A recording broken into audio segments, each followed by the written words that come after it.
Only exam trick YouTube channel में मैं आपका तहे दिल से स्वागत करता हूं। चलिए दोस्तों, आज से जो है केमिस्ट्री स्टार्ट कर रहे हैं। इसमें पहला टॉपिक जो है आपका अणु, परमाणु एवं उनकी संरचना से जुड़ी हुई है। और इसमें जो है बहुत सारे प्रश्न जो है नए मिलेंगे आपको, जो आप नहीं जानते होंगे उसको आप कृपया करके कॉपी पर लिख लेंगे और उसको याद कर लेंगे। ठीक है, ये जो है साइंस की बुक जो है बहुत अच्छी बुक है, जो कि आपके एग्जाम के लिए कारगर साबित होगी। चलिए स्टार्ट करते हैं। बहुत सारे के पास बुक नहीं होती है, तो उनके लिए हम रिवीजन के उद्देश्य से हम ये वीडियो दे रहे हैं।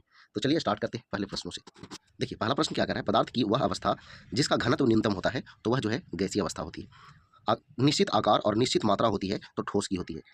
तरल पदार्थ की तुलना में ठोस पदार्थ में परमाणुओं का व्यवस्थापन बहुत बारीकी से बंधे होते हैं। एक नाभिक में प्रोटॉन और न्यूट्रॉन को बांधने वाले बल को कहते हैं तो प्रबल नाभिकीय बल। प्रोटियम, ड्यूटेरियम और ट्राइट्रियम को किस श्रेणी में रखा जाता है, तो आइसोटॉप के श्रेणी में रखा जाता है, यानी समस्थानिक की श्रेणी में रखा जाता है। प्रोटॉन का द्रव्यमान होता है तो 1.6726 गुना 10⁻⁻24 ग्राम होता है। आगे देखिएगा, अल्फा किरणें हैं तो हीलियम के नाभिक हैं, हीलियम के नाभिक हैं। आगे देखिए, आधुनिक परमाणु सिद्धांत तैयार किया गया था तो जॉन डाल्टन के द्वारा किया गया था। न तो निश्चित आयतन होता है और न ही उसका निश्चित आकार होता है, तो ये जो है गैस का ऐसा होता है, निश्चित आकार और निश्चित आयतन नहीं होता है। द्रव या गैस में निलंबित छोटे कणों की टेढ़ी मेढ़ी यानी जिग जैग गतिविधि को कहा जाता है तो ब्राउनी गति कहा जाता है। रदरफोर्ड द्वारा किसका प्रयोग से नाभिक के अस्तित्व को साबित कर दिया, तो गोल्ड फॉयल प्रयोग द्वारा। आगे देखिएगा, नाभिक के आकार की कोटि होती है तो 1 गुना 10⁻⁻15 मीटर। आगे देखिएगा, मूलभूत कण है तो मूलभूत कण है क्वार्क। एक नाभिकीय गुण है तो रेडियोधर्मिता। पदार्थ का लघुत्तम कण जिसमें मुक्त अस्तित्व की क्षमता हो वह है तो अणु। ऐसे परमाणु जिसमें प्रोटॉन की संख्या समान होती है परंतु न्यूट्रॉन की संख्या भिन्न भिन्न होती है कहलाते हैं तो आइसोटोप्स कहलाते हैं, समस्थानिक कहलाते हैं। आगे देखिए, किसी एक ही तत्व के परमाणु जिनका परमाणु भार भिन्न भिन्न है, परमाणु क्रमांक समान होता है, वे हैं तो ये हैं समस्थानिक। एक अणु परमाणु कण नहीं है तो ड्यूट्रॉन। परमाणु के नाभिक में होते हैं तो प्रोटॉन और न्यूट्रॉन होते हैं। सबसे भारी प्राकृतिक तत्व है यूरेनियम। न्यूट्रॉन का आविष्कार किया था तो जेम्स चैडविक ने किया था। प्रति कण युग में है तो इलेक्ट्रॉन पॉजिट्रॉन। आगे देखिए, पदार्थ की किस अवस्था में अणुओं की गतिज ऊर्जा उनके बीच आकर्षण बल से अधिक होती है जिसके कारण वे एक दूसरे से दूर स्थित होते हैं और स्वतंत्र रूप से गतिमान रहते हैं, तो यह जो है गैस। आगे देखिए, 19वीं शताब्दी के पूर्वार्ध में किसने खोज की कि प्रत्येक रासायनिक तत्व एक अद्वितीय प्रकार के परमाणु से बना होता है और वे परमाणु अपने द्रव्यमान के अनुसार भिन्न होते हैं, तो ये जॉन डाल्टन ने खोज किया। 1808 ईस्वी में निम्न कार्यों ने 2 या 2 से अधिक विभिन्न प्रकार के परमाणुओं के संयोजन से यौगिकों के बनने की भौतिक तस्वीर प्रस्तुत की, तो जॉन डाल्टन ने। आगे देखिएगा, डाल्टन के परमाणु सिद्धांत के अनुसार परमाणु को बनाने के लिए लघु पूर्ण संख्याओं के अनुपात में संयोजित होते हैं, तो यौगिक क्या होते हैं, यौगिक। आधुनिक परमाणु सिद्धांत के जनक माने जाते हैं तो जॉन डाल्टन को माने जाते हैं। 1826 में निम्न परमाणु सिद्धांत के लिए सोसाइटीज रॉयल मेडल पुरस्कार से सम्मानित किया गया था तो जॉन डाल्टन को। सभी पदार्थ जो परमाणुओं से निर्मित होते हैं जो अविभाज्य और अविनाशी निर्माण खंड हैं, यह कहा था तो जॉन डाल्टन ने कहा था। निम्न को किसी तत्व के उस सूक्ष्मतम कण के रूप में परिभाषित कर सकते हैं जो स्वतंत्र रूप से अस्तित्व में रह सकता है, तो वो है अणु। आगे देखिए, भौतिकी में वह नियम है जो यह कहता है कि समान ताप और दाब की स्थिति में सभी गैसें के समान आयतन में अणुओं की संख्या समान होती है, तो ये जो है एवोगाड्रो का नियम कहलाता है। आगे देखिएगा, एल्यूमिनियम के परमाणुओं के 4 मोल का द्रव्यमान जो है 108 ग्राम होगा। 36 ग्राम जल में मोल उपस्थित होते हैं, तो ये जो है 2 मोल उपस्थित होते हैं।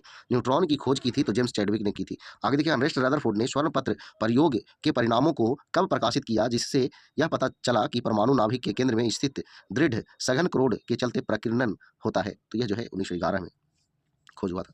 1904 में विभाज्य परमाणु का प्लम पुडिंग सिद्धांत किसने प्रतिपादित किया, जिसके अनुसार धनात्मक आवेश के एक समूह में ऋणात्मक आवेशित इलेक्ट्रॉन प्लम पुडिंग के किशमिश की तरह बिखरे हुए होते हैं, तो यह जो है सर जे थॉमसन ने प्लम पुडिंग मॉडल दिया था। आगे देखिए, लिथियम नाभिक में प्रोटॉन होते हैं तो 3 प्रोटॉन होते हैं। इलेक्ट्रॉन की खोज की थी तो जे थॉमसन ने की थी। एक हाइड्रोजन परमाणु का द्रव्यमान एक इलेक्ट्रॉन के द्रव्यमान का कितना गुना होता है, तो ये 1837 गुना होता है। थोड़ा बहुत आगे पीछे भी रहता है, कहीं कहीं 1860 गुना भी देता है। आगे देखिए, किसी प्रोटॉन का निम्न गुण किसी चुंबकीय क्षेत्र में मुक्त गति करते समय परिवर्तित नहीं होता तो गति नहीं होता। धनावेशित नहीं है तो इलेक्ट्रॉन धनावेशित नहीं है। निम्न में अर्नेस्ट रदरफोर्ड ने कणों को सोने की पत्री पर टकराया था, तो ये अल्फा कण को। आगे देखिए, इलेक्ट्रॉन का द्रव्यमान प्रोटॉन के द्रव्यमान का लगभग 1/1837 होता है। आगे देखिएगा, किसके अतिरिक्त सभी परमाणुओं के केंद्रक में न्यूट्रॉन उपस्थित होते हैं? तो हाइड्रोजन के अतिरिक्त। बेरियम की परमाणु संख्या क्या है, जिसका नाम क्वांटम सिद्धांत के संस्थापकों में से एक भौतिक विज्ञानी निल्स बोर के नाम पर रखा गया है? तो यह जो है 107 है, बोरियम। बेरियम नहीं, बोरियम। आगे, तीसरे कक्ष या सकोष में अधिकतम कितने इलेक्ट्रॉन हो सकते हैं? तो ये जो है आपका 18 हो सकते हैं। किसी परमाणु के n कोष में अधिकतम कितने इलेक्ट्रॉनों को रखा जा सकता है? तो 32 इलेक्ट्रॉनों को रखा जा सकता है। पहले इलेक्ट्रॉन कोष जो नाभिक के निकटतम होता है में कभी भी n इलेक्ट्रॉनों से अधिक इलेक्ट्रॉन नहीं होते हैं। जहाँ n के किसके बराबर है? तो n जो है 2 के बराबर है। निम्न तत्व के परमाणुओं के बाहरी कक्षा में 1 से अधिक इलेक्ट्रॉन होते हैं। तो बेरिलियम। आगे, नाइट्रोजन का परमाणु द्रव्यमान है? तो 14। क्रोमियम का परमाणु क्रमांक होता है? तो 24। सबसे अधिक परमाणु द्रव्यमान वाला तत्व है? तो कैल्शियम।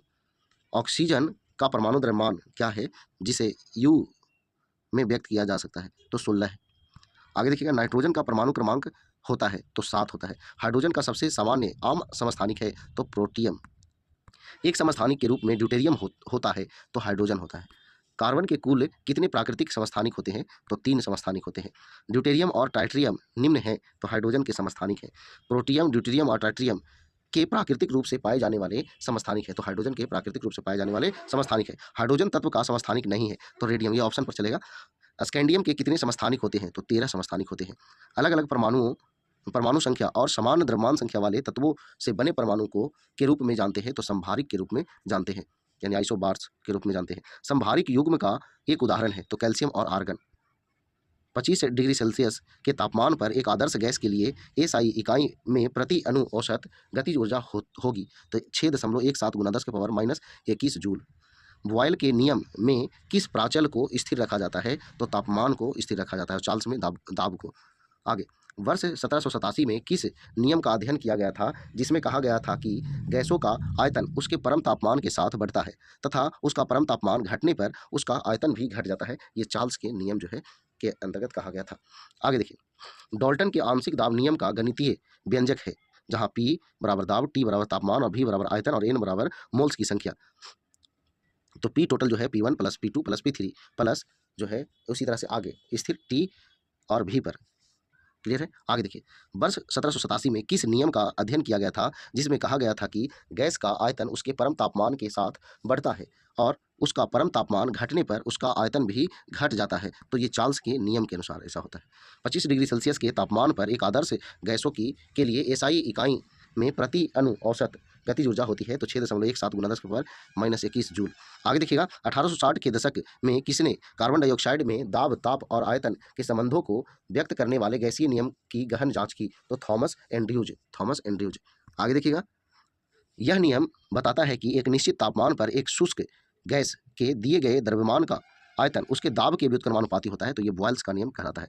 आगे देखिए, एक वास्तविक गैस किस परिस्थिति में एक आदर्श गैस के रूप में क्रिया कर सकती है? तो निम्न दाब तथा उच्च ताप पर। तो चलिए दोस्तों, ये पहला टॉपिक जो है आपको समाप्त हुआ। अगला टॉपिक जो मिलेगा, रासायनिक एवं भौतिक परिवर्तन, संयोजकता, रासायनिक बंधन से जुड़ा हुआ। तो चलिए दोस्तों, अगर ये वीडियो पसंद आया तो दोस्तों के पास शेयर जरूर करिएगा और लाइक भी करिएगा। तो चलिए, इस वीडियो को यहीं पर रोकते हैं, मिलते हैं किसी और वीडियो में। तो आज इतना ही। जय हिंद, जय भारत, वंदे मातरम।